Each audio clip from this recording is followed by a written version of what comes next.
and welcome to the Podblast. Today it's episode 6 of The Winter King. I promised these would be shorter, and shorter they will be. Start with the arrival of Merlin. He's needed for the plot, so he's there today rather than doing what else he needs or should be doing. You know what they're like. So he comes along and he proclaims Arthur the ruler of Domania now, and obviously everyone gives Arthur that look of didn't expect that, don't know whether I like this. And of all those people, obviously Gorfith is the one that's really not happy. Merlin takes a close look at Excalibur and then gives Arthur the whole story of how he won it in Ireland with another druid having a dream. Is it a contest or a dream battle? I think it's a contest, isn't it? So Arthur's a bit annoyed about that because he doesn't like the idea of everyone planning his life without him being involved. It's a strange one. I don't know why he couldn't have just been given it and Arthur told him, and Merlin told him, this is the way it is. But we seem to have deviated from the books for no real reason. So why they changed the origin from the books, I don't know, and maybe it's something to do with the character of Arthur within the series, but it's more guess what this, instead of just having it layered throughout the story to begin with, so that everyone understands what's going on. Everything's a shock, a surprise, and a shoehorn. Next, go to Derval and Lynette. Lynette has her change. We've been waiting for it. She's very annoyed at what's happened with Owain and the fact that she's going to miss out on money now. It seemed that they were very lovey-dovey, and then this one again, it just makes the sudden change because they need that to happen within the story now. The beats are way off. The beats are way off with this script. It's or with the filming, I don't know. But yeah, she nicks off with the cash, not before we see Derval being Derval. Not my Derval. This version of Derval is just sitting there playing with a cat.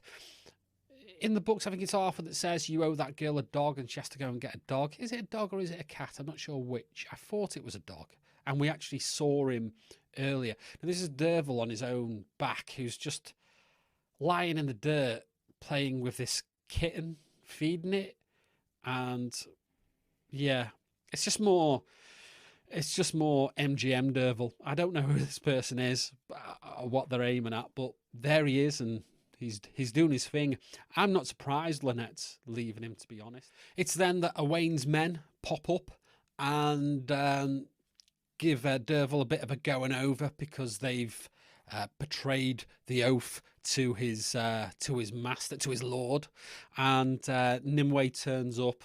She holds their souls in her hands, saying that if anything happens to Derval, then by your hands, then you're gonna get it. Unfortunately, I seem to remember that Derval should be closer to these people because they become his bannermen later on, and a few of them get the Star of Powers on their shields, don't they? Because they go with Cauldron with them, and a few missed out on it and want it painted on.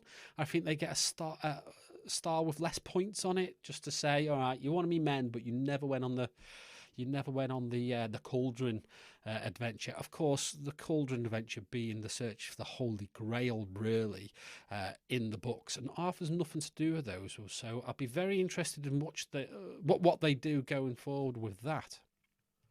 Arthur at the next meeting at the Not So Round Table talks about what he sees as the vision of Britain. He's not saying Britain yet, but he's talking about how we need to get together because these Saxons are going to be a real problem. The Saxons that we haven't seen yet, really. Well, we saw one of them get speared, didn't we? So part of that is to talk to Gorfith and say, I'll marry your daughter and we'll make ourselves a superpower. How's that grab you? Back to Lynette and Derval then, and Lynette leaves, taking with her the what's left in the kitty. I was going to say that doesn't. When I've just talked about cats, that's probably completely inappropriate. She leaves with the last of the cash. Bear that in mind. She's got no money, and so she's leaving with what is there. Okay, so just bear that in mind. We go to Caiwyn and Guinevere, and they're having themselves a chit-chat about Arthur and the fact that she's been betrothed to someone and her dad was never going to do that, and so on and so forth. We're missing another, well, I wouldn't say key character, but it's a character, a key character, because she gets, isn't she betrothed to Derval for a bit as well? It's Guinevere's sister, her cray-cray sister. She's also the one that reveals what's going on with Lancelot and so on. So, not sure where she is. What they're doing instead is they're saying that Caiwyn and Guinevere are like sisters. So, yeah. I don't know. Are they cutting the chaff? I don't know. I'm intrigued to see what goes on with that for sure. Merlin has another shaky vision, and this time it's of a cold cave, and it's of the what is it? It's the horn of Bran. Is it the trumpet of Bran? The horn. I think it's the horn of Bran, isn't it? Anyway, so we're on 13 Treasures of England. Excalibur's one of them. He's got the ring already, and so we are going to have the run for the cauldron in Ireland. So yeah, they've just decided now that it's a thing, and that it's the thing that Merlin's going to be preoccupied with. And he goes on a little road trip. Right, well, I need one of the treasures, so I'm off. It's very, very odd. Also, he seems to know where they all are. He's got a map of them, and he's just never got it out before. He's always known where they all are. He's going to get his map out and he's going to go and start retrieving them. It's very odd. This is what this episode does, and I'll sum it up in a sec. But you probably know where I'm going with it. So Arthur and his band are off to Powys to go and have a wedding with Caiwyn. While he's there, even though he's enjoyed a nice day out with fresh air and the beautiful vistas of South Wales, he just can't sleep. He can't sleep, and he goes off for a little bit of a moonlight walk, and he meets, and they do a whole Lady of the Lake thing going on. You know, strange women lining paths, distributing veterinarian advice. That kind of thing goes on. It's very odd, because now, even though in a bit at the sort of pre-wedding ceremony of the giving of the gifts, or the betrothal gifts, we don't have the moment where Arthur is taken aback by Guinevere's beauty, and that's what changes. That's what changes everything. That's what starts so much war. And in the book, the point is that it's a shock to the system, and it's no longer a shock to the system, because when she walks in later, even though we have her getting ready on her own and then walking into the wall, shut up, Dave. It doesn't have the same impact as the book, and it means that them suddenly getting married in the forest with Bishop Samson. Sorry, he's not a bishop yet. With the Mouse Lord. He's not called the Mouse Lord. With that guy who hasn't spoken yet, who's suddenly going to be somebody. Again, shoehorn. We just don't get that moment. We don't get the shock and the revelation, us not understanding really what's going on, and us being part of the ride. because he meets her on this night. He gets to know her, gets to know how she's a tactician and she's smart as well as beautiful, and he's obviously already fallen in love with her. I mean, they're laying it on a bit with the way Arthur looks at her, because I don't know, what are we going for with historical? I know there's very little historical accuracy, and it's a legend anyway. But I mean, Stone Age, we have this depiction of women getting clubbed over the back of the head and dragged off to a cave. There you go, you're married, mate. What's going on here? I suppose it's what's romance in these times, because the way he's looking at her, I think everyone can see what's going on in Arthur's mind, to be honest. Nothing subtle about it at all. Before I do the summing up, there's two things that I've remembered. The first thing is Howl Bane reappears, and this is what I was saying earlier about Watch Lynette, the fact that she's got no money, and yet she comes back after she's already said goodbye and left, as far as we're concerned, to give Howlbane to Derval.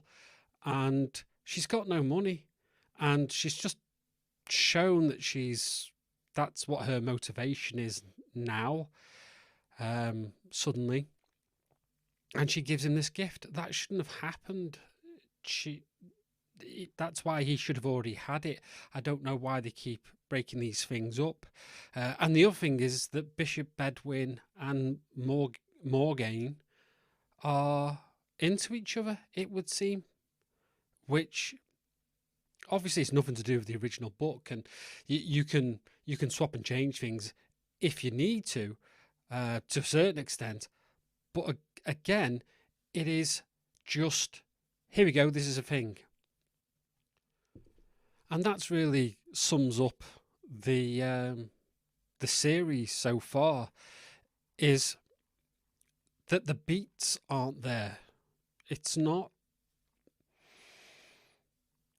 I don't know why it's not giving the audience credit enough that they can watch an episode and in 3 weeks' time have a payoff from whatever was presented to them.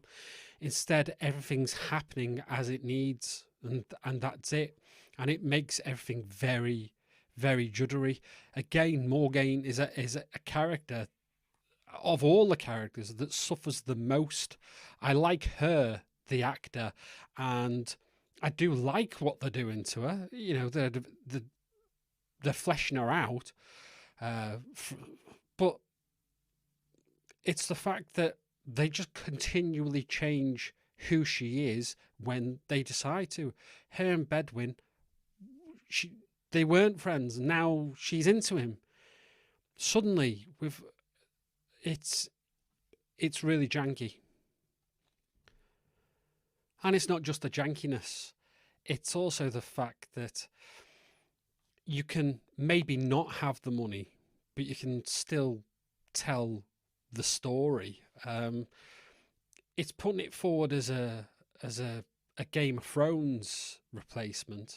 I don't know whose idea that was, but it couldn't be further removed from Game of Thrones. Game of Thrones takes its time over 22 episodes per season to really flesh out characters and you know, the intrigue that goes with it. Well, yeah, the book has that, but we're not getting that with this series. Don't get me wrong, I'm enjoying it to a certain extent, and I want to watch more, and I want there to be more. But for this to get a season 2, you have to try not alienate the fans, and at the same time you have to create a compelling story if you are changing it. And, you know, it's not happening. It's really messy jumble. It's the same ending And it's the same summing up as it is to every episode, I think, which is just, it's close, but this isn't being produced by someone who loved the book. This is being produced by someone who skimmed over the book and gone, yeah, that's quite good, isn't it? Not good enough. We'll see how we go. We've not long to go now, and I am looking forward to it. Listen, thanks for watching the video. I hope that this one feels better. Like, subscribe, comment if you don't mind. I say comment because I wouldn't mind hearing from people who have never actually read the book before. What do you think of it? Do you think that things are just appearing suddenly, or are you really enjoying it? Yeah, comment. Tell us what you think, and we can have a discussion. The lot of us in the comment section. I'll see you next week. Enjoy yourself. See you later. Bye bye.